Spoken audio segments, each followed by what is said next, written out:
Hey everyone, this episode of Fall Obsession Podcast is brought to you guys in partnership with Hoot Camo, Bear River Archery, Tacticam Reveal, and the Outdoor Call Radio app. If you guys want to check out some discount codes that some of these partners have for our Fall Obsession Podcast listeners, then go to the episode description wherever you are tuning in from, and you will find those discount codes listed there for you guys. Be sure that you guys are following the show, subscribe to our Fall Obsession YouTube channel. Give us a follow and a like on social media. We always appreciate that quick way that you can show some support for Fall Obsession. Thank you. I'm your show host, Sam Thrash, and this week my guest is Miss Kayla Harrod. Enjoy the episode, guys. Y'all are listening to another Fall Obsession podcast. The power lies within that middle ground. Hunting transformed my life. I think you have to be built somewhat different. That Dale Brisby's a super puncher. We need to get Pop-Tarts on the next Walmart order. I'm serious. Because to come into this country and stay dedicated to that, it was pretty awesome. If it's only for one, then you've done your job. We have to do what's right for the wildlife, and that's our responsibility as hunters. Fall Obsession Podcast. Welcome back, everyone, to another Fall Obsession Podcast episode. Thanks for tuning in. My name is Sam Thrash. I'm your host over here, and my guest this week is first-time guest join us on the show, Miss Kayla Harrod. Welcome to Fall Obsession Podcast, Kayla. Hey, thank you for having me. Happy to have you. Been looking forward to this conversation and everything, and we are live on YouTube right now as well. This is a live show, so for anybody that is tuning in that regard, you are welcome to engage in the chat section, ask questions, or whatever you'd like to throw out there. We will be monitoring that throughout the episode. Kayla, to get things started, just for our listeners who don't know who you are, give us a little bit of background on where you're from, what you do, and how you got into hunting. Okay. Like you said, my name's Kayla. I'm from Arkansas. I started hunting. It's hard to say. My dad put me in a backpack when I was around the age of 2, I think, was the first time I went, quote, hunting with him. He was really good about including me. He was the youngest of 4 boys, and here I am, his first child, a girl, and he just introduced me to everything that he loved, and if it was something I enjoyed, I just kept going. And hunting and archery was something that stuck. So something I really have tried to also incorporate raising my kids. I have 3 kiddos, ages almost 3 up to 19. I'm married. My husband is big into the outdoors and hunting, really good bow hunter himself. When we were dating, we duck hunted a lot too. So yeah, I work as a nurse practitioner in more of like the non-traditional setting of medicine. I have a great job where I can schedule my patients around my season. So awesome. Now this is just pure curiosity. This doesn't really have anything to do with hunting, but when you say non-traditional side of medicine, what do you mean by that? So I focus more on how to keep you off of medications, how to keep you active and give you longevity, because I don't think that having to go to the pharmacy every month is something that keeps you well. Yeah, it's not as sustainable, maybe perhaps in a certain regard. Yeah, exactly. It's it's a temporary fix to a long-term problem. So yeah. Exactly. My nursing background. So I've been in healthcare as a nurse for about 11 years. 5 of that, I was an ER nurse, and I watched people from all types of illnesses, chronic illnesses, come into the ER, and especially like diabetes, and leads to all kinds of health issues. So trying to help prevent people from having those issues so that they can enjoy their life.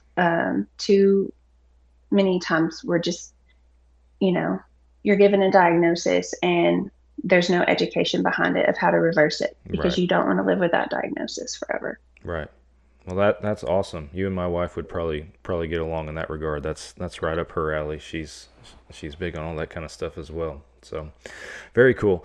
Going back to hunting, and I mean, we are a hunting show. My listeners know that I get off on so many rabbit trails frequently on this, and typically talk about non-hunting stuff. But we'll save that for when the time comes, I guess. Anyway, you mentioned kind of when you were giving your background on hunting and everything, archery was in there pretty early. Am I right in my how I picked up on that as far as archery becoming something that you've been doing for a long time? Yes, I've had a bow since I could walk. I have pictures and videos of being in the yard with my dad, and practicing with like a little recurve, and um, I I always have had a bow since I was little bitty. So That's awesome. Very yeah. cool. So what, and just the archery side of me, you've piqued my interest with that, but what at what point were you able to actually start bow hunting? Because obviously hunting has been a staple in your life from the very beginning. It's a part of your identity. But at what point were you actually out there in the woods archery hunting and not just, Yeah, using one in the backyard, target practicing and that kind of stuff? that's a good question. So, as a teenager, I did shooting sports through 4-H. I did some competitions, and I had a love-hate relationship for that because most of the time you're competing, it's super hot, and it wasn't my favorite. I became a mom really early in life, and I didn't start bow hunting until I was in my early 20s, actually. Um, my very first two deer that I harvested with my bow were actually, I think I was around 22-ish. Mm-hmm. It was in the exact same hunt. I had two does coming in to a corn feeder, and I shot one. And my very first compound was a PSE. And I'm pretty sure my draw weight was probably like 40 pounds. And I just remember that watching the arrow, A big smoked arc. it. My brother was probably about 200 yards to my right, hanging off of a ridge, and he saw it. And I don't know, something kicked in, and I did a doe bleat, and they both ran off. And after I bleated, the second one came back, and I smoked her too. And I was on cloud nine, and it was like, okay, I'm hooked. Like, I love this. This is way better than, sitting in a quote shooting house and the deer being hundreds of yards away. Oh, Like yeah. this, I love this. Yeah. So that's when I got like, okay, this is where it's at. Yeah. No, I agree. I did not grow up bow hunting. I've hunted, like my dad's always been a hunter, and I hunted with him since a young age, but his bow hunting days were before me even, and very short lived. So I grew up rifle hunting and just didn't know anything else. I'd watch all the, Real Tree Monster Buck VHS tapes and everything and see all these guys bow hunt. I was like, man, that's cool. I'd like to do that one day and everything. And long story short, finally was able to get into it and had a similar experience as far as, you're in there, you're close quarters. Like I feel like everything as a hunter that you are having to be mindful of is just at a heightened level, when you're in there close archery hunting and everything. And, I have plenty of respect for like rifle hunting and especially long range shooting and everything. And I've since gotten into long range archery as well, but it's just, there's nothing like it. Like nothing can compare to it, in my opinion. Oh, for sure. It's amazing. So that's awesome. So, what are some of those memorable moments kind of growing up that you've had, with your family and everything, as somebody who has been in hunting in the outdoors their entire life? That's a hard one. I have so many. That's a good problem. Yeah. I remember what we didn't have but one property that we could hunt growing up. And there was a time that people that were also hunting it and hunting around it, they would shoot anything and everything. And the population was really poor. And I had several seasons where you would see maybe a handful of deer and usually doe. Um, the first time I shot a buck was very memorable for me. It was with a muzzleloader. I think I was around 10 or 11, and it was a non-typical 6 point, and it was a tiny little thing. And I remember I was so proud, but my dad was so proud. He when Wednesday night church came, he went ahead and like wrapped part of the skull, like, he cut the horns off, wrapped part of the skull in some cloth so I could show everybody at church. And I just remember being so, so proud of that. That's probably one of my fondest memories. That's awesome. Yeah, and I didn't get to hunt a lot either when I became a mom so young, and I was not. I kind of got gun shy because I had gotten away from it for a while, and I missed a couple of deer in a row. And we were on a permit hunt. You had to shoot a doe before you could shoot a buck. And I was hunting with my dad, but he was probably about 40 yards behind me, and a doe stepped out. And I remember just like, okay, we got to get back in this. Click the safety off, and I smoked her. And I was like, okay, I didn't lose it. I'm back in. I still got it. Yeah. So yeah, those two things really stick out in my mind as far as like, getting locked into it and kind of having that like, okay, proud moment. I'm back in. Yeah. I got this. Awesome. That's very cool. So I do want to ask you kind of a little bit, if I can boil it down to one topic, I guess it would be something to do with balance, if you will, just balance in life and everything, because you've referenced your family multiple times and being a mom and everything like that. So you've also talked about archery hunting, you talked about deer hunting, you've referenced waterfowl. So when hunting season rolls around, and I'm sure that there's plenty listening that wonder this either for themselves or for their spouse, is how do you prioritize and stay involved and stay present where you need to be? That's a good question. With my husband also liking to hunt, people be like, your wife mobile hunts and she shoots a bow, but that's awesome. And he's like, it is until it's my turn to watch the kids, and she's the one going and I'm not. So we have an understanding between the two of us that, we both love it. We both get the time. My parents are really good about helping us have that time. If it's, we go ahead and we plan ahead, like, okay, this week or this weekend, we know like that's when bow hunting is optimal for where we like to go. Will you please mark on your calendar to help us with the kids?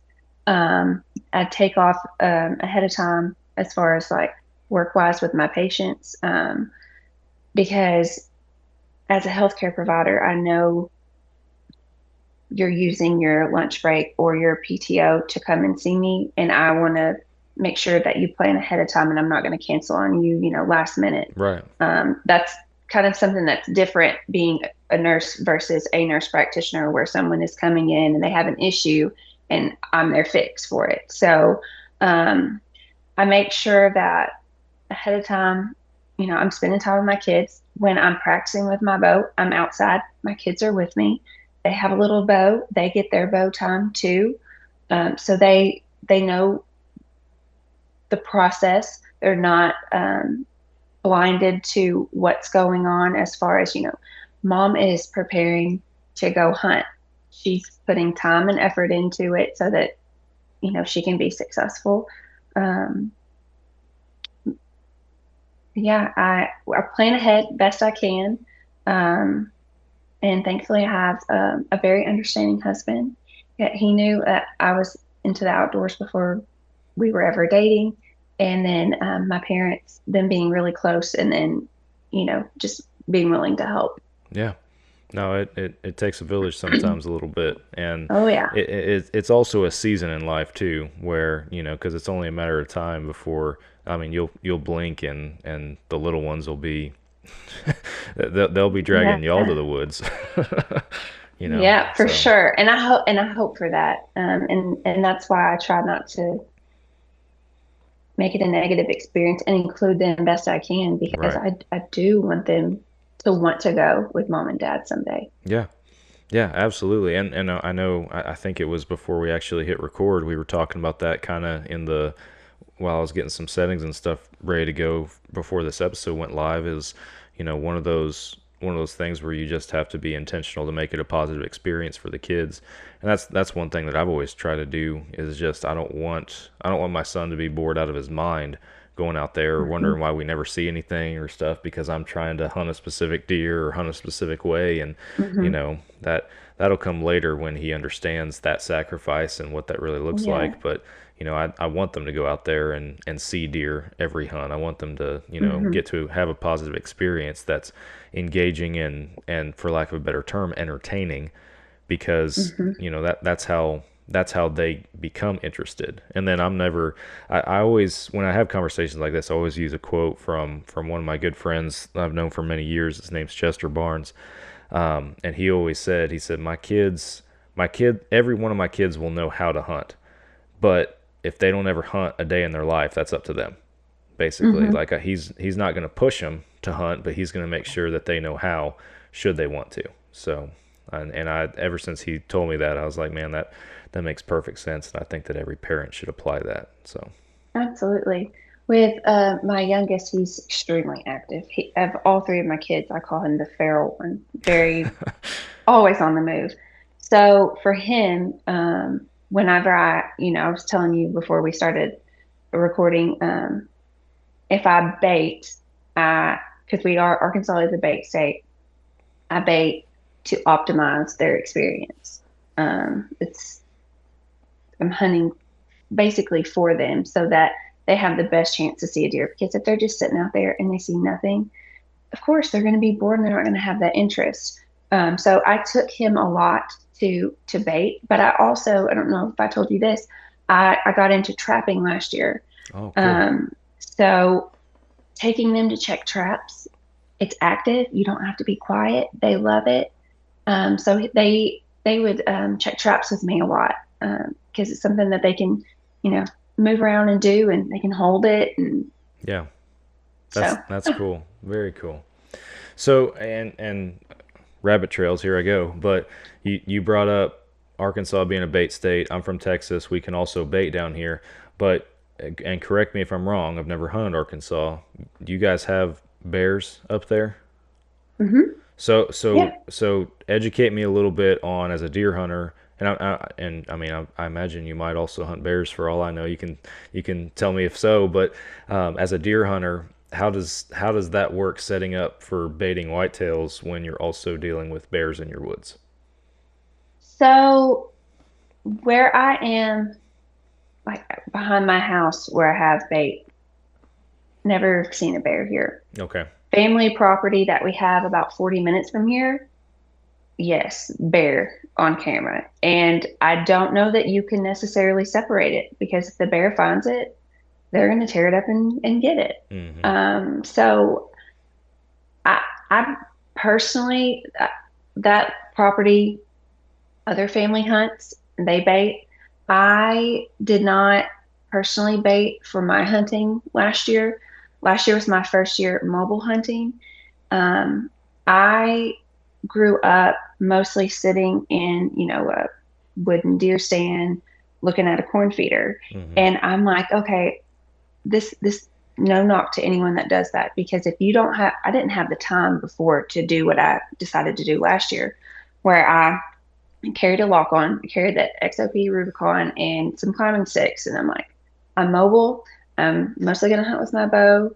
And I want to actually build and develop really good woodsmanship and be able to find deer, not because I know they're going to come to this corn pile. So I didn't hunt our family land that's got corn feeders and baited. I mostly hunted public, and then a different piece of property that's private. One side I would hunt, the other side baited if the kids went with me. Yeah, gotcha.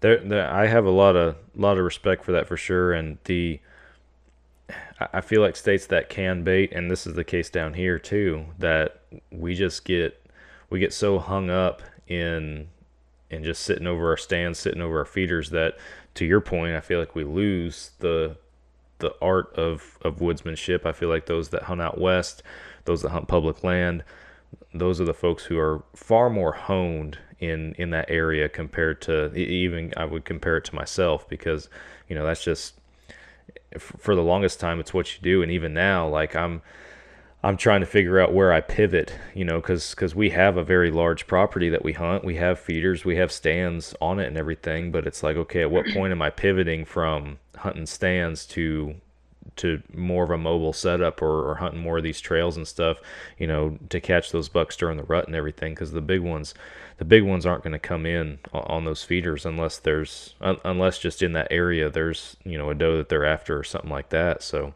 yeah, it's I feel like those that only get honed in on the feeders, and not to knock it either, because I do it. Everybody knows I do it, but it's one of those things that you can't take for granted, because I think that's where true hunters are able to actually be successful, and honestly probably where you're able to shoot some better deer is when you're able to hunt mobile like that and get on those trails. So I learned a lot doing it that way. Yeah, absolutely. What so what are some of the things, like, to prioritize your time? What are you personally looking for to influence your decisions on how you're going to mobile hunt? So I told you I carried a walk on last year, and it was very comfortable, um, but a little heavy. Yeah. When I do go, I prioritize my time in that, okay, if I'm gonna walk in half to 3/4 of a mile, I'm gonna stay all day. This is my day to hunt this week. Maybe I don't get to go for another week or two. I'm gonna stay all day, so I'm taking in food and water. I have all my gear, and that got heavy. I'm probably about 130 pounds. I was carrying up to 45 pounds, 50 pounds in with me. And this year, I'm going to be using a saddle for the first time.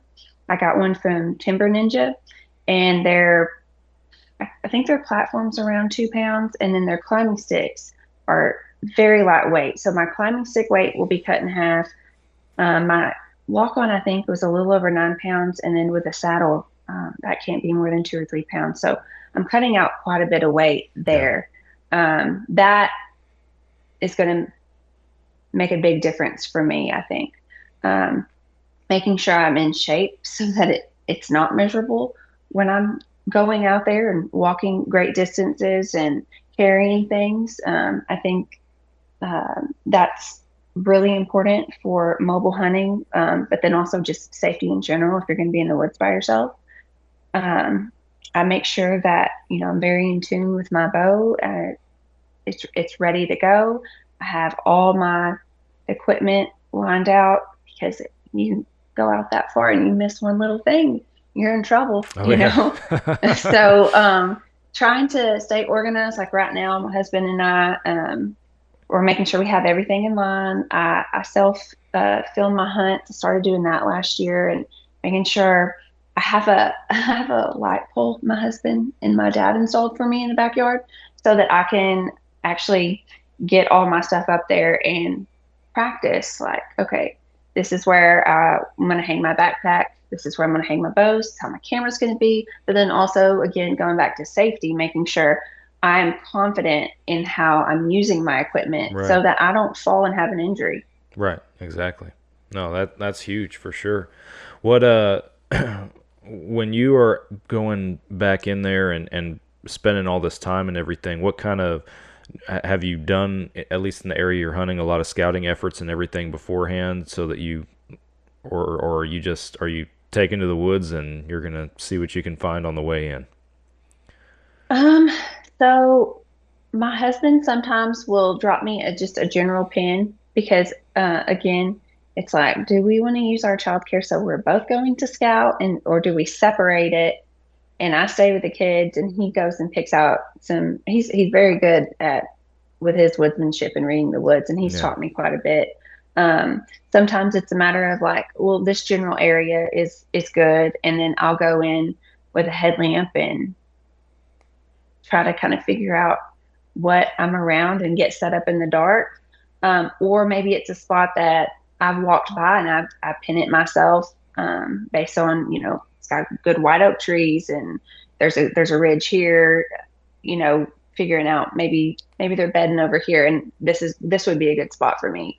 And then going back in again in the dark with my headlamp and, based on the wind direction, figuring out how to get into that spot and get set up. Yeah, gotcha. Very cool. Well, I do want to ask you kind of more specific about equipment and filming equipment, that is, and getting into some of that. But before I go kind of more the media route with some parts of our conversation, just out of curiosity, is Arkansas just where your hunting experiences have been for the most part, or have you ventured out to other states, other parts of the country? I have not hunted out of state yet. Awesome. It's definitely a big goal. Yeah. It definitely changes your perspective on a lot of stuff. Yeah. I'll say that for sure. So it's exciting. Cool. So I guess to start it off, because ultimately how Fall Obsession found your page and everything, and ultimately what led to extending the invite to have you on the show was, we saw one of your reels which led to your page, and we're always, one of the things that I think is it's becoming more clear who has it, who doesn't in this industry, and that's authenticity. I feel like there's a lack of authenticity at times in some of the online hunting world, some corners of that, if you will, and we can dive into that a little bit more. But ultimately, I want to start by asking you, it's one thing to be passionate about hunting and passionate about everything that you're doing, getting the family involved, all that kind of stuff. It's a whole nother level, whole nother layer to it, to do it in front of a camera and do it in front of the world on social media. So what led to you wanting to make that push into, being, I hate the word influencer, I really do. I don't know of a really better term, honestly, but sharing your experiences online and everything through social media. I grew up with no other females that hunted, really. Ones that, they wouldn't bait their own hook. They wouldn't take a fish off the hook. I was kind of the tomboy weird girl growing up, and it was like, either you can be girly or you can be that. And like, you don't have to choose. Mm-hmm. Maybe there are other females out there that are interested in archery. You don't have to just hunt to shoot a bow. You can do it because it's an art and it's very fun. Showing that the fun and in archery in and of itself, but then also hunting is something that I feel social media can put a really good or bad taste in your mouth, mm-hmm. depending who you follow and who you choose to let influence you. Because the word influencer, and I made a post about, for the record, I am a hunting influencer. Mm-hmm. I had people comment on that and said, I'm not going to follow you anymore because of this post, but you didn't read it. Like, you didn't scroll through and read what I was saying and the approach I was going to with that. Yeah. Everything you do, everything you see, you have it has an influence. Correct. I think that too many times social media is used in the industry to intimidate you to think that you have to shoot the biggest buck in order to have a good season. And I hate that. Yes. I hate that people are embarrassed to post a picture of a doe that they shot. Because if you do want big bucks, you need a good buck to doe ratio. And I think that too many times on social media, it is all about who is the biggest, who is the baddest, who pulls the most poundage on their bow. No, that's not the intent behind hunting. Hunting is something that God designed for us to feed our families, and how amazing is it that it's fun to do too, Yes. you know? But I hate that social media makes you feel like you're not good enough for shooting a basket rack 6 point. If you only get a few hunts, why wouldn't you be proud of that? You know? So I'm like, I'm nothing special. I'm no one big.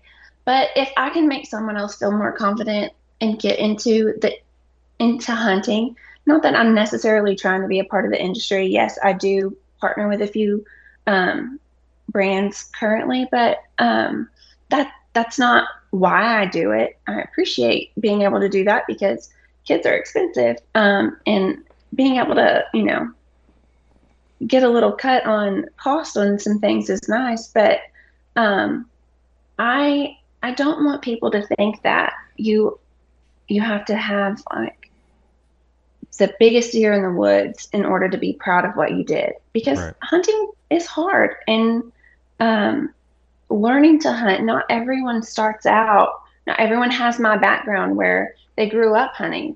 And so if it's your first time to go hunting and you shoot a basket rack 6 point, post it on social media. Yeah. Don't worry about these people that have deer farms or secretly hunt high fence and make you think that you're nothing special because, you can't compete with them. Yeah.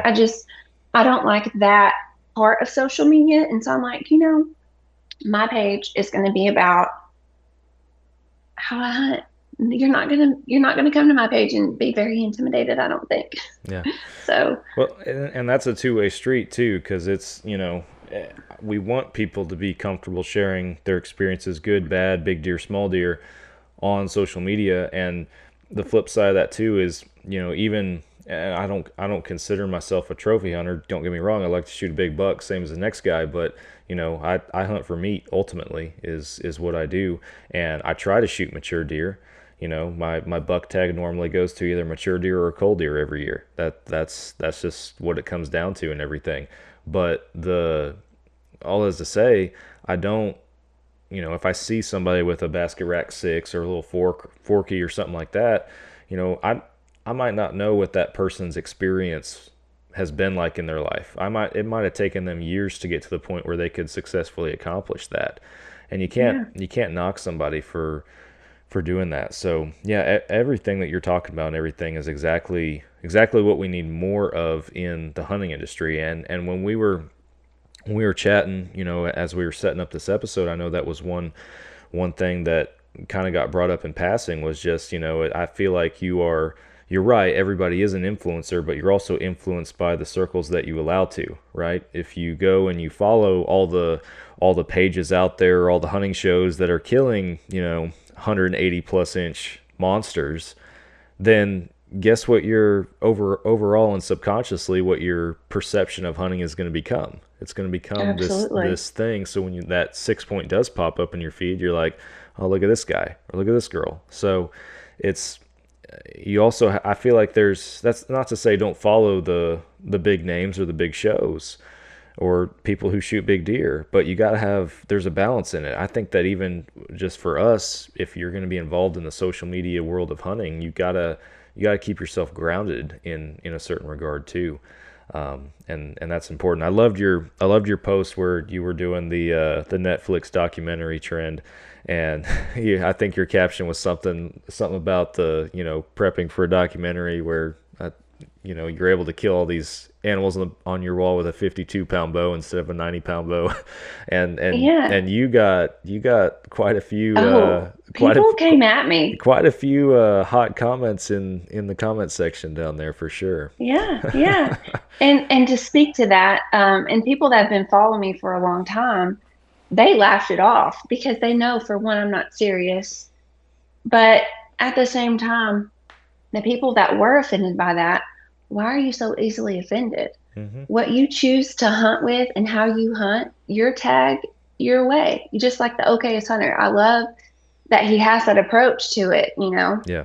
If you're doing it ethically and you're proud of what you're shooting, then don't worry about anything else. Yeah. Just, you shouldn't be able to be so easily upset because someone tries to rage bait you.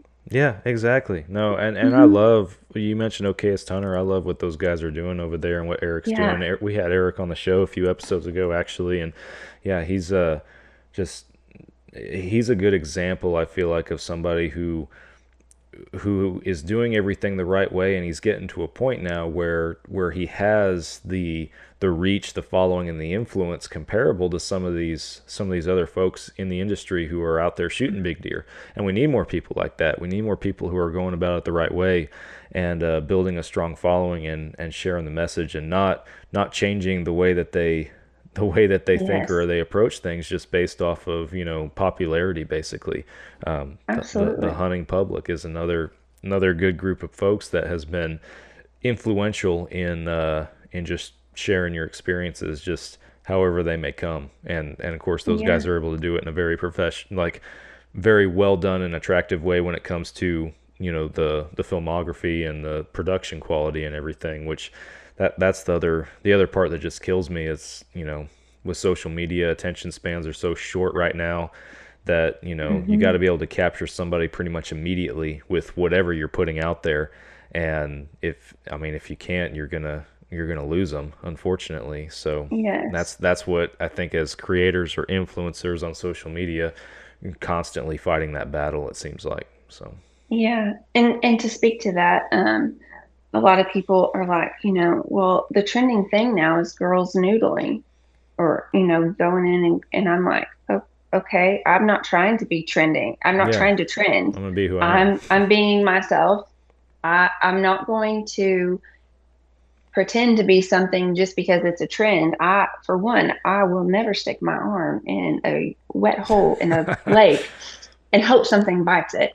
Not me, my profession, I need all my fingers, but I'm not trying to do something because it's trending. And I think that um, a lot of times when my stuff does pop up and people, roll their eyes at it or make a negative comment to it, they assume that I'm doing this as a trend, archery, hunting. And I'm like, no, no, I've been doing this for a while. I'm not doing anything that I wouldn't be doing if I weren't on camera. Hmm. I'm not doing anything.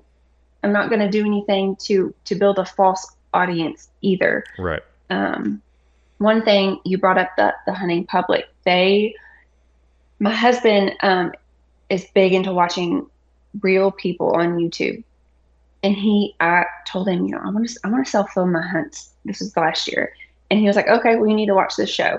The very first episode that pops up, I think it was Warb. He shot a buck, and it's a 45-minute episode, and they do a very good job at keeping you engaged. Yes, they do. But in this episode, he wasn't able to find the deer. They bring in a dog, and the deer's still alive. And I'm like, they posted a video of, uh, of them not being able to recover a deer. Got this. So I'm like, I literally the next week had a deer I couldn't recover. And I'm like, dang it, I have to post. Yeah. I have to post it because they gave me the confidence to try to self film. And then I can't just leave this out. And that video I sent you on my YouTube channel, that's the biggest buck I've ever shot. Even with rifle hunting, that was my biggest one. And I learned so much from having that on film. That hunt, my husband again had sent me like a pin just in that general vicinity. This is probably where you should go. And he went like almost a mile the other direction. And I got my lock on up a tree and got set up. And as soon as the sun came up, I had one tiny shooting lane. I can't stay here. This is an all day sit. I'm not going to waste it. Yeah. Get all my stuff down, go up a little bit further on the ridge, get set up, stay there for a few hours, see a doe. Okay, I got to move. Like I did a little bit more scouting, relocated, found a white oak bed, and maybe assumed kind of where they were bedding and set up based on the wind. And so moved my walk on 3 times that hunt and got set up, and a doe was behind me and she was kind of trotting. So I thought maybe it was last week of October. I thought maybe a buck was behind her. So I grunted to see if I could pull something off of her. And he came in front of me. I was able to whip my camera around. I had just figured my camera set up for that sit too, like 5 minutes before it happened. Whipped my camera around, and I had my direct call in my mouth, and I turned. I thought he had stopped because it happened so quickly. He took a half step forward as soon as I released my arrow. So my exit ended up being gut. My entrance was about 4 inches back from where I wanted it. And I learned so much from that. Yeah. And I respected the hunting public. And I've watched several of their episodes. They have to bring in dogs all the time. But I've learned from some of their mistakes, and I hope someone else can learn from some of the mistakes that I make, because that, to me, makes you real. And I just want to come across as real. Yeah. I'm not a better hunter than anyone else. That's not why I post my content. I want to be real and make other people feel like I can do it too. Yeah, I feel like that's what people feel like. More and more people crave that. I feel like people want the relatability to their own experiences and stuff like that. And even I had a conversation last week in my episode with my guest who's also a content creator, just about how hunters are very good at sniffing out the folks who are inauthentic, or now there's also AI that's, working its way in the hunting industry, which I think AI is a useful tool for certain things, but I think as far as some stuff in the hunting industry, it's going to have a hard go of replacing anything. And hunters, your clientele in that industry is a group of people who are probably going to be quick to realize that this is not real. So, but that's beside the point. I respect anybody that can share those authentic and raw stories like that, because that's part of hunting, and that's what we all face. I mentioned to you earlier when we were setting everything up around when you sent me that video of your buck. It's like, yeah, in 23, I also lost a nice buck, and he would have been my best buck with a bow for sure.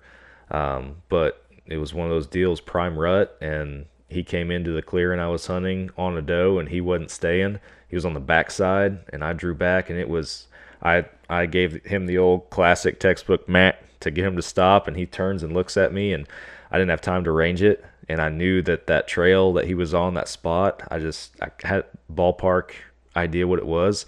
I was like, 45. And I shot, I hit him high, no man's land. He took off and ran away with my arrow, and I just was like, you gotta be kidding me. And I realized that, when I ranged the spot he was at, he's actually like 41, 42. So I was a little bit off on my guesstimation. And then I had just watched a video where a very experienced bow hunter was talking about how, he always has a bad habit of hovering like above his target a little bit or too high. And he's like, on deer, I want to hold a little bit lower. So he goes, I always come up from the bottom into my target zone instead of coming down from the top. And for years I had always come down from the top, and I watched that video. I was like, you know what, I need to try that. I need to do that. And I worked on the range, and then this was the first opportunity I had to draw back on an animal, with that mentality. And what did I do? I came down from the top, just like I always had, and I could argue that I hadn't had the time, honestly, to put in on that, to kind of retrain my muscle memory a little bit. And that's the other part that comes down to, some shots like that. But yeah, you live and you learn, and I felt pretty sick to my stomach, and I had a mule deer hunt coming up in Colorado 2 weeks later, and I went into that with a lot of nerves, because now I was like, well, I can't make a shot on a Texas whitetail. How am I going to shoot a mule deer with a bow? And the good Lord has a way of showing us stuff and bringing us back out of our slumps, because I shot a mule deer buck at 28 yards with a killer shot, and got some confidence back after that, and sometimes that's what it takes for any hunter out there, just to kind of get back into it. So I digress and get off of my rabbit trails, but yeah, it's very the authenticity part definitely has there's a need for it. We need more of that, and we need more creators who, like to your point, aren't going with what's popular, what's trendy, what will get the follows and the likes, but what's true out there and what people need to hear. So yeah, we definitely need that. How long have you had your page? How long have you been doing it? So I started my YouTube channel September 3rd of last year. Okay. I started posting on Instagram about the same time. And then I initially started on TikTok, and I started about a year ago right now. Okay. That's when I started trying to figure out reels and what works and all that. It's been an adventure. You can ask my husband. He's like, she has every single thing that she could possibly stick her phone in to hold it, and she's still not satisfied with it. So I'm always trying to tinker with that, because the slightest little thing can mess up your shot, like video shot. So yeah. It's and social media is just constantly changing and stuff. Like, I mean, I dove into that with my guest last week about how just like weekly Instagram's changing algorithms and stuff like that, and it's just at least for a blue collar hunter, it makes it pretty hard to keep up with sometimes, Yeah. and yeah, it's just a constant battle that we're having to fight to put it out in there. And then you got platforms like TikTok that, I've literally had to do 2 edits on a project before, multiple times, where, okay, this is the version that's going on Facebook and Instagram and YouTube, and this is the version that's going on TikTok, just because we got to, I hate that TikTok is going to have a problem with all the little nitpicky stuff when it comes to hunting and what you're showing in your videos in regard to animals and that kind of stuff. But at the same, I want to just throw it out there and just see what happens. But I also know that the page won't be doing any good for anybody if it gets taken down because of it. So you got to tiptoe around that stuff too, which is frustrating. Yeah, it's very frustrating, and it's very hard. I don't do as much on TikTok as I used to. If I do get on TikTok, I do go live shooting my bow. Nice. I have my page has been whitelisted so that I've proven that it's for educational purposes and things. I'll get on there and talk about my bow and shoot, and I've promised them I will not shoot an animal live. And so I do that because I can have 3,000 to 5,000 people watch me, and then I'll get a ton of messages. Hey, I got a bow. You made it look so fun. I love that. Yeah, that's what it's all about right there. As far as the figuring out the Instagram algorithm, I haven't yet. Occasionally I'll have something pop off, but I don't have time to figure it out, Yeah. So Yeah, it comes down to time and commitment with it too, to a certain extent. So what's your self-filming setup for hunting look like right now? So last year it was one DJI. That's it. Sometimes my phone, pending what was coming into view.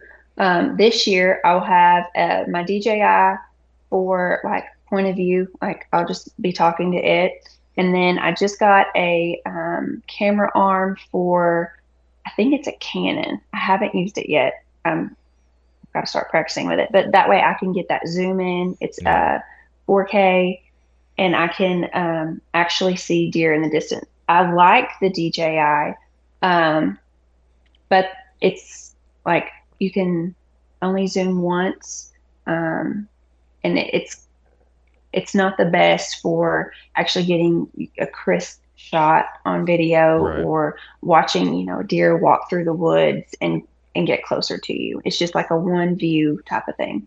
Yeah. So the video I sent you of the deer I shot, that was a DJI. Yeah, gotcha. So what has that been like for you as far as just the learning experience behind self-filming and that kind of stuff? Because you said last year was your first year doing that. So going from all these years of hunting and bow hunting as you know it, and now incorporating a camera into it. And the reason I ask is because not just for my own curiosity, but I know that we have a lot of listeners in our listener base that, you know, do self-film and or are aspiring to do that. So what has it been like for you as far as learning how to hunt with a camera now? It was really hard in the beginning. I put more pressure on it / myself than I should have. I promised myself from the beginning that when I'm deer hunting or any kind of hunting, I will not sacrifice a good shot or a shot period just to have it on camera, because my true intention out there is the hunt as safe and ethically as possible. Yeah. If I'm able to whip the camera around or have it set up correctly so that I can actually get it on film, great. So that pressure was relieved in that I know if my camera isn't turned on and it's not cued right, but I have the best shot on the deer, I'm just going to shoot, and then I'm going to tell the camera what happened, because you know what? My YouTube channel isn't paying a single bill anyways. So, so I set that goal, that I had that mindset from the beginning. Also, to anyone else listening, just know that if you do anything stupid on video, you can edit it out because it's not live. So you say as we're live. Yeah. So if you word something wrong, just refilm it. Or if you end up not liking it, just crop that little piece out. Yeah. I look at my camera and I talk to them like it's me teaching my kids or talking to one of my friends. I don't look at it as the world is watching me. There's a company watching me. It's not about that, because sometimes my kids will wake up and they'll be like, can we watch Mama Hunt? Like, instead of cartoons, they want to watch my YouTube channel. So I try to make it fun. Sometimes I try to be funny, and I'm not very good at it, because again, like the hunting public, they're silly and funny, but there's more than one person. Yeah. So it's just trial and error. Just do it. The main thing is just do it. You're gonna have glitches. You're gonna have failures from it. But sometimes, and like with hunting and archery, that's how you learn is, oh, this didn't work, I'm going to do this differently, because what works for me isn't going to work for you or work for someone that's in an entirely different state. Yeah. It's 100% like it's a balance between education and entertainment that you're looking to accomplish. But again, it goes back to, yes, you want to be yourself. I've always thought of it like when I'm talking to the camera, I just imagine I'm hunting with a buddy. Like that's the lens that I've, at least the mindset I always put myself in. Like if I had a dude sitting here in this tree with me right now, what would we be talking about? What would I be saying to him right now about this situation or whatever it might be? So that's what I've always tried to do. And yeah, when you do get more people involved in everything, I feel like that's when those humorous moments that maybe you are able to capture on film, you know, they can kind of be in there. We had one in our show Texas Dirt a few years ago where my buddy Nick, he traded in his pickup truck for a Prius to get better gas mileage, and of course we gave him all sorts of crap about that. But then he, you know, I told him, I said, I'm gonna have my truck out there at the lease, and you're gonna kill a deer, and I'm gonna make you have to live with this decision of not having a truck anymore. It's like, you're gonna have to take that deer to town on your Prius. He's like, all right, I'll do it. And by golly, that's exactly what happened. And we filmed the whole thing. It actually, because our show streams on Carbon TV, it was nominated for the most comedic show moment that year. We didn't end up winning. We were finalists, but still, awesome. I was like okay, that's just genuinely us kind of giving each other a hard time and having fun and everything. And, you know, it goes to show that people appreciate that. People value that. So, you know, that's it. You have to be able to be yourself and just showed how hunting really is in the real world. That's what it comes down to when you're filming. It's truly not that serious. It's something that you're doing because you enjoy it. Yeah. So show that you enjoy it. Yeah. I do. There were learning moments that I had as I was trying to really sharpen my woodsmanship. And when I watch the hunting public, there are things that they would point out that made them pick their spot. So then I'm like, okay, what if a new hunter is watching me? Mm-hmm. How can I help them understand why I chose this spot? So that is another approach that I do talk about as I'm talking about my setup and why I'm sitting here versus here another location, or why understanding different trees is important, because some are feed trees and you really like those feed trees. And if you know where the does are, then you're going to find your bucks too. Mm-hmm. Yeah.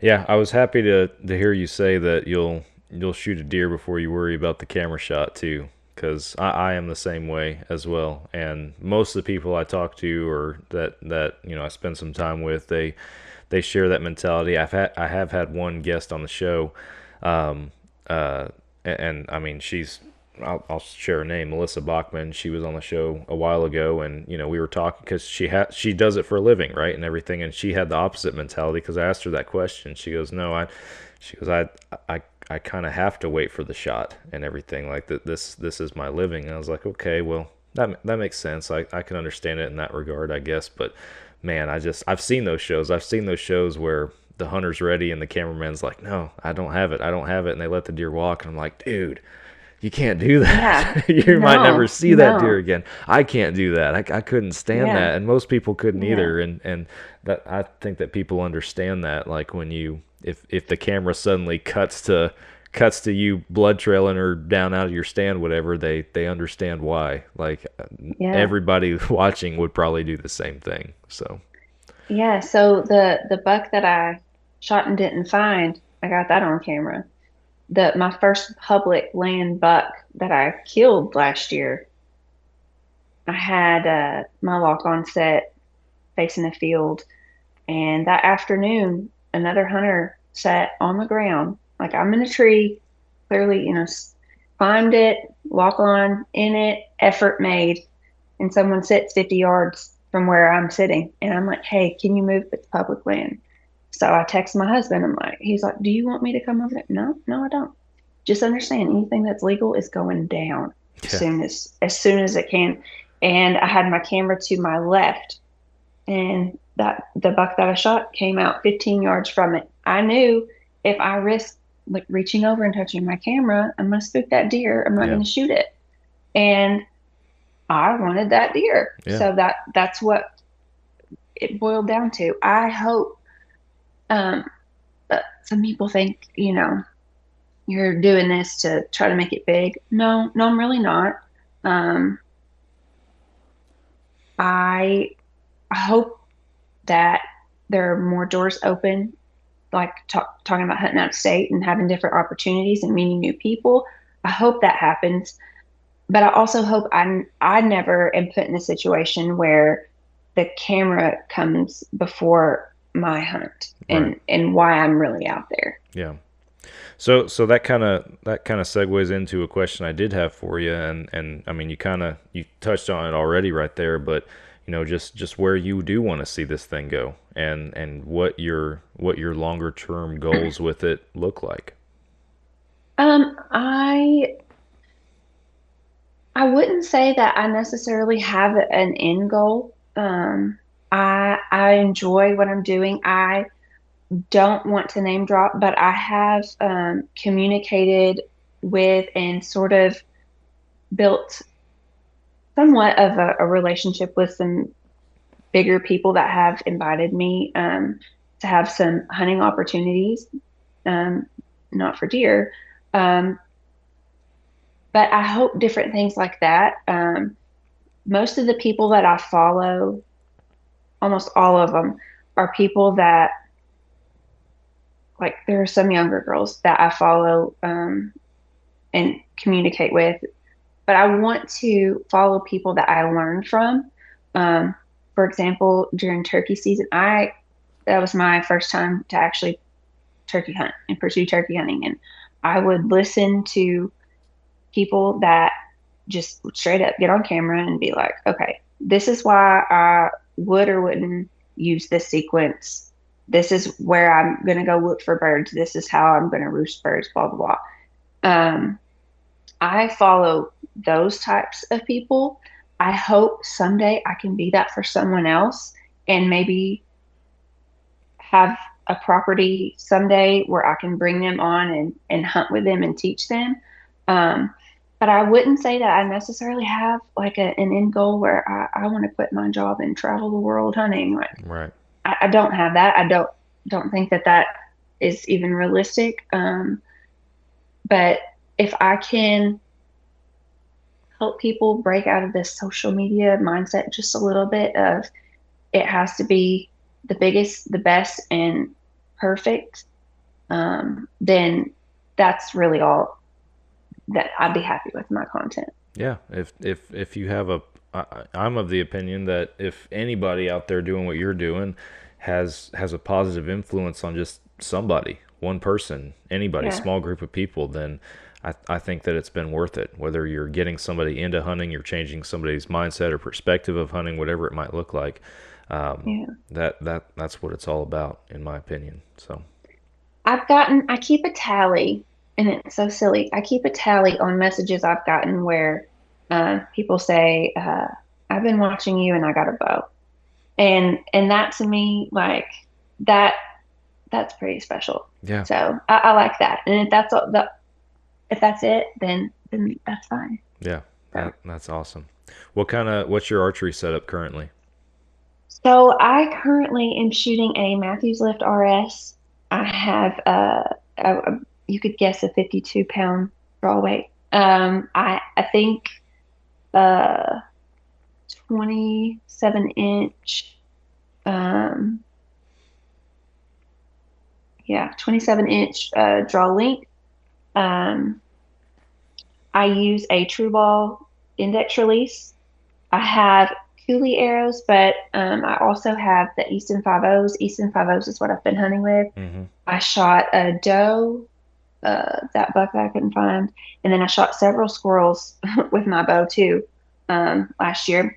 My bow was a surprise from a follower. Oh, wow. When I first started with my content, I was shooting my old Hoyt Ultramag. Yeah, Ultramag. Mm-hmm. It came out in 2005. Yeah. Because I wasn't of the social media mindset, I didn't think anyone would notice, which was really dumb because even now I can tell you if your bow's up to date because I can pay attention to that a lot more. I've nerded out quite a bit more on archery. The archery nerds pick up because pretty of quick. it too. Yeah. So this follower emailed me and was like, "Hey, why is your bow so old?" I'm like, "It works. Like, there's nothing wrong with it, you know." And I guess he owned a bow shop, and he was just like, "Hey, give me an address you're comfortable receiving something in the mail. I would like to contribute to your content because I have a daughter, and you're someone that I would want her to grow up watching." And it's like, oh my gosh, That's awesome. that means a lot. And I thought, maybe he was going to send me like a new release because my release, I've had it as long as I had that bow. And it was everything that you could possibly need for a bow. Whole rig. Wow. Yeah, the whole thing. And he's just like, and he wrote a letter and he's just like, I just want you to be able to keep up with everyone else. So you need a bow that is just a little bit faster and a little bit more up to date. And I really hope I'm able to smoke some deer with it this fall. That's awesome. I'll be urban hunting. I got qualified for that. Okay. So I'll have unlimited tags urban wise, no antler restrictions. Okay. So. And not to keep getting off on stuff because I do know we're getting close to our time and everything, and I don't want to drag it out too much, but you piqued my interest with that. What is urban hunting in your area? What's that look like?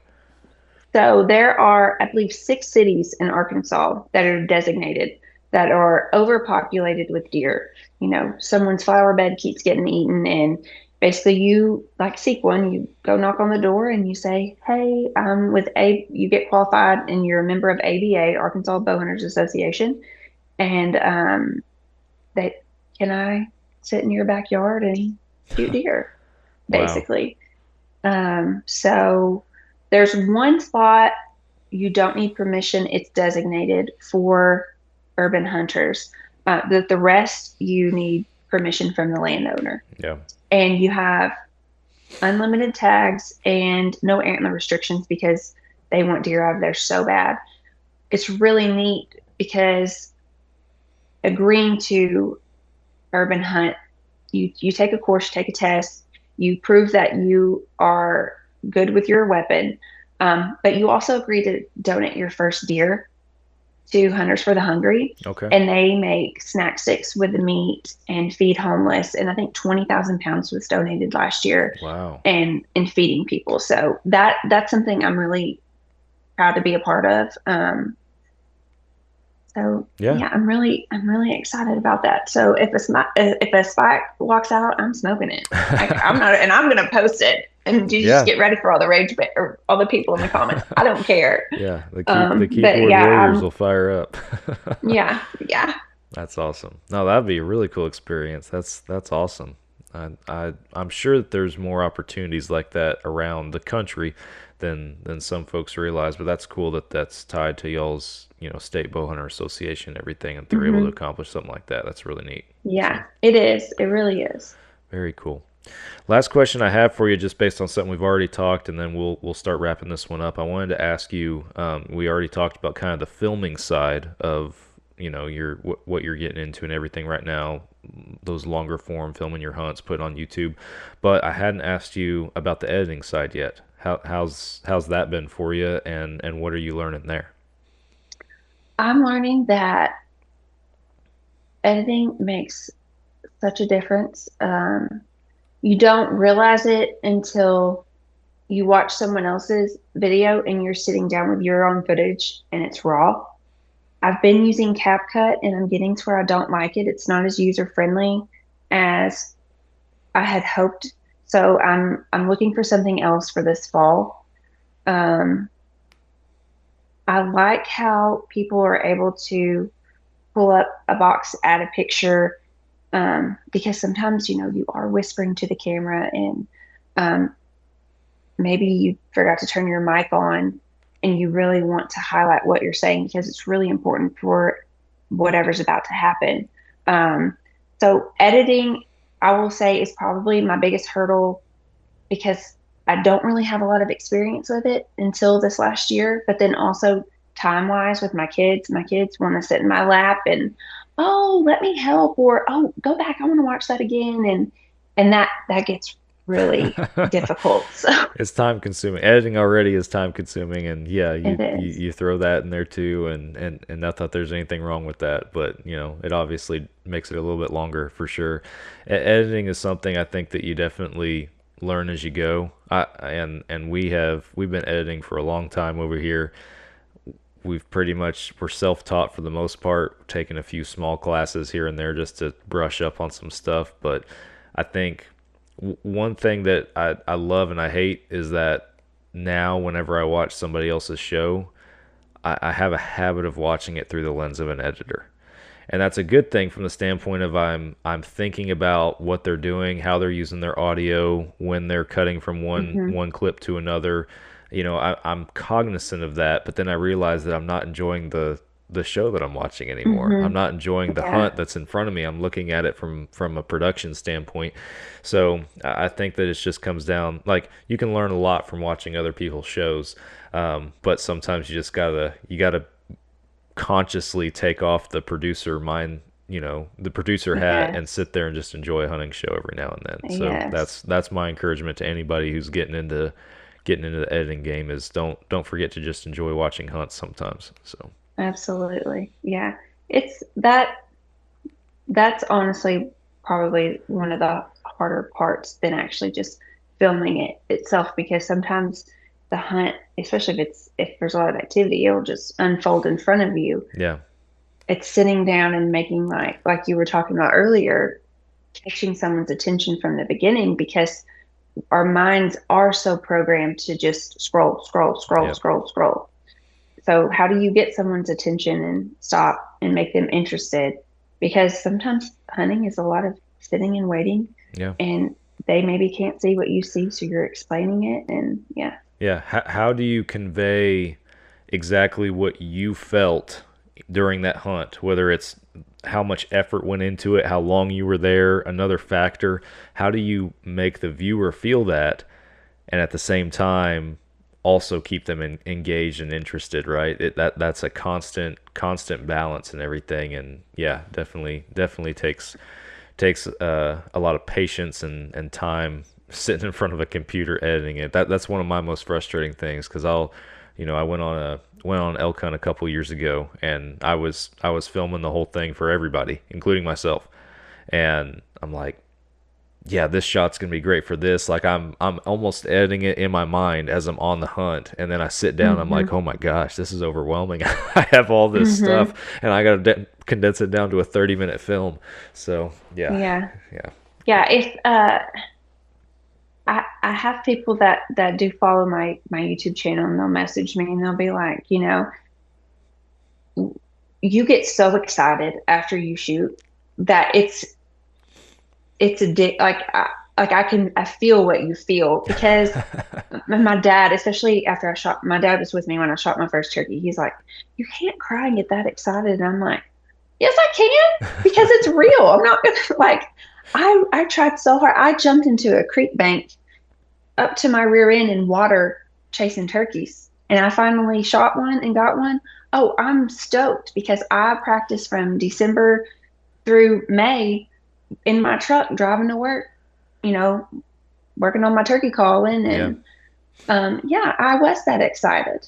And it's not faked. And the shakes, you cannot fake the shakes. Oh my word. No. And people pick up on that. You can tell, like, it always bugs me, and I'm not trying to knock anybody, but it bugs me whenever somebody, like, they shoot a deer or something like that, but it's, end of shooting light, whatever it might be, low light, and you can tell that they went back the next day to film the reaction, to film all the stuff in the stand, and it just doesn't seem sincere. It drives me insane. It's like, dude, I don't care. I'll listen to your excitement. I don't care that it's dark, or turn a flashlight on. Like, come on, like don't try to put on a show. So yeah. Well, I always unfollow fake every time. Yeah, we need authenticity for sure. Well, Kayla, what have we missed? I got a few questions just that I ask every first-time guest on the show to wrap it up, but is there anything that we've missed, anything else you'd like to share with our listeners before we head for the end here? I don't think so. Awesome. Well, good. Glad that we were able to get to everything we needed to. So these questions, we used to call them our rapid-fire questions. They're not rapid-fire because, again, rabbit trails, they exist around here at Fall Obsession Podcast. But just a few questions I like to ask every first-time guest on the show. The first one, very simple, but sometimes can lead to some discussion. You can only pick one, gun or bow? Bow. Bow. I love it. Why? I feel more connected to the hunt. It's more me. My dad always taught me, when you are bow hunting, if there's an error, it's 90% of it is you. Like it's on you. So I feel more connected to the hunt because of that. The animal usually has to be closer. You use, in my mind, more woodsmanship to get that close to the animal. Yeah. And for me, in the stage of hunting that I'm able to do because I love it, but also I dedicate the time for it, that is my choice. Gotcha. Every time. Very cool. I love it. I agree with a lot of that for sure. Next question. I know you, toward the beginning of the episode, you shared a couple of favorite hunting memories from your earlier days hunting and everything, but normally I ask folks to share one of their most memorable moments hunting. And I don't know, there might be another one from way back then, or maybe you have one from earlier years, but what's another memorable hunt that you'd like to share with our listeners?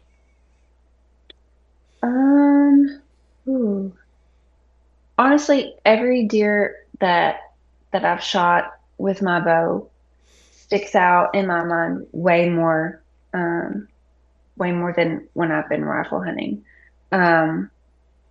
I took a break for a while because of babies and nurse practitioner school.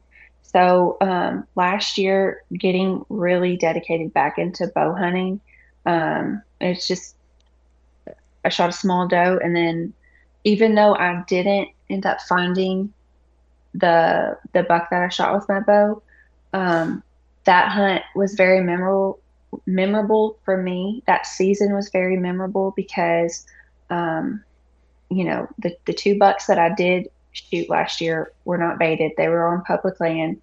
I had to actually hunt them. Yeah. I didn't have cameras out. And then the doe that I shot last year with my bow and killed, that was my first bow kill in 9 or 10 years. So that just last season, I would say, was very memorable for me because I learned a lot by using my skills or lack thereof to hunt. Very cool. If that makes any sense. No, absolute sense, for sure. That's a very good answer. Last question. Everybody has a bucket list. Places they want to go, animals they want to hunt. What's at the top of yours? Yeah, so my top 3, I would say elk, bear, and muley, all with bow. Elk, bear, and muley. Very cool. Mm-hmm. Mm-hmm. Yeah, those are any location specifically, or just the opportunity to do it? Opportunity. That's awesome. Yeah, those opportunities do come for sure, and I, sometimes it can be, speaking from my own experience, it can be exhausting sometimes, trying to grow a brand or just manage a presence in the hunting industry, whatever it might be. But I have had some awesome non-resident opportunities over the years, and none of them would have been a thing without the relationships that I've built through the Fall Obsession platform and everything. So yeah, I know you said you've already got some invitations coming your way and stuff, and take advantage of them. It sucks when you can't take them all sometimes. Like I've had seasons where it's like, dude, I can't do all of this. I want to, but I can't. So, I hope to have that problem someday. I'm not trying to make it sound like I got all these awesome opportunities in front of me, but they do come, and there's some pretty cool stuff. So I trust that you're gonna have the opportunity to cross those off probably sooner rather than later. That'd be awesome. Thank you. I hope so. Well, Kayla, I appreciate you spending an hour plus with us here on Fall Obsession Podcast today. I enjoyed our conversation, and I hope our listeners got something out of it and everything. Tell them where they can find you on social media and where they can follow along. I have TikTok. I'm not very cool on there because they don't allow very many cool things. So I would say YouTube, Fit2Hunt _KH, and then Instagram is Fit2Hunt, and it's not 2TO, it's the number 2, Fit2Hunt _KH. Awesome. Very cool. What was the inspiration behind that name? I meant to ask earlier. So a lot of people assume it's exclusively fitness, the fit part, because I did have a fitness transformation over the last couple of years. Mobile hunting, I knew I would need to have some strength to do it by myself, because there are times I'm a couple hours away from help because I'm literally in the middle of nowhere solo. But it's also, just because I'm not the best and I don't kill the biggest deer, I fit the hunting standard too. Yeah. So very cool. Yeah, I love that. It's a good name for sure. Well, folks, go follow along with Kayla's pages and everything that she's got going on, and make sure that you show her some support over there. Always appreciate that. Kayla, thank you again for joining us this week. I'm grateful for this conversation and you accepting the invite. Thank you. Yeah, I appreciate you having me. Absolutely. Guys, thanks for listening. Subscribe if you hadn't already, and I will be back with you all again next week for another Fall Obsession podcast. We'll catch you then.